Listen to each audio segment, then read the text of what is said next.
মাননীয় মুখ্যমন্ত্ৰী মহোদয় বিজনীলৈ আহি আছে। বিজনী সমষ্টিৰ যিখিনি মুখ্যমন্ত্ৰী উদ্যমিতা আঁচনিৰ আমাৰ উপভোক্তা তেওঁলোকক চেক ডিষ্ট্ৰিবিউশ্যন কৰিব। ইয়াত প্ৰায় 30,800ৰো অধিক উপভোক্তা আছে।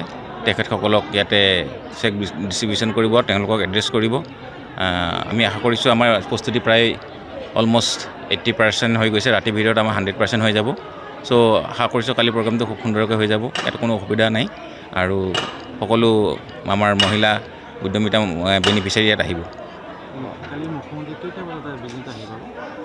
তেওঁ টাইম শ্বেডিউল মতে 1 বজাত।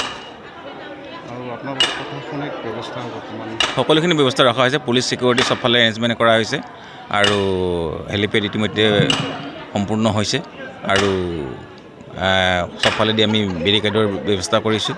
আৰু সকলোখিনি আমাৰ যিখিনি কৰিবলগীয়া আছে প্ৰশাসনিকভাৱে সকলোখিনি কাম সম্পূৰ্ণ হৈ উঠিছে।